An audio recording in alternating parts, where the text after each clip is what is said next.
ڕاگەیاندنی ژمارە 16 کرێکاران جەماوەری ئازادی خواست ئێوارەی ڕۆژی پێنجشەممە سێنزەی گوڵان عوسمان ئیسماعیلی چالاکی کرێکاری لە زیندانی سنەوە گەڕێنرایەوە بۆ زیندانی ناوەندی شاری سەقز.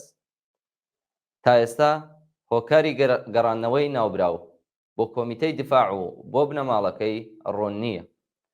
گەڕانەوەی عوسمان ئیسماعیلی بۆ زیندانی شاری سەقز لە حاڵێکدایە کە ڕۆژی 23 ڕێبەندانی 1402 هەتاوی بە مەبەستی چارەسەر گواسترایەوە بۆ زیندانی ناوەندی سنە.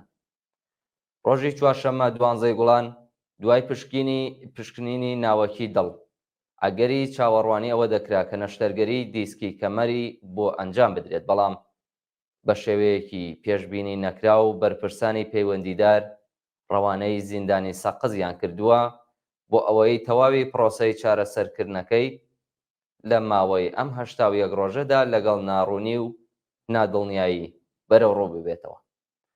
کۆمیتەی دیفاع لە عوسمان ئیسماعیلی دام و دەستگا ئەمنیەتیەکانی کوردستان و داواکاری گشتی ئەو پارێزگایە لە ژیانی عوسمان ئیسماعیلی بە بەرپرسیار دەزانێت و داوا لە سەرجەم خەڵکی ئازادیخواز و ڕێکخراوە کرێکاریەکانی ئێران و جیهان دەکات کە بەرامبەر بە بارودۆخی دژواری زیندانیانی سیاسی لە زیندانەکانی ئێران کاردانەوەی خێرا لە خۆیان نیشان بدەن، چونکە ژیانی هەموو زیندانیانی سیاسی لە ئێران لە مەترسیدایەوە بێدەنگی و کەمتەرخەمیمان ئاکام و لێکەوتەی نەخوازراوی بەدواوە دەبێت.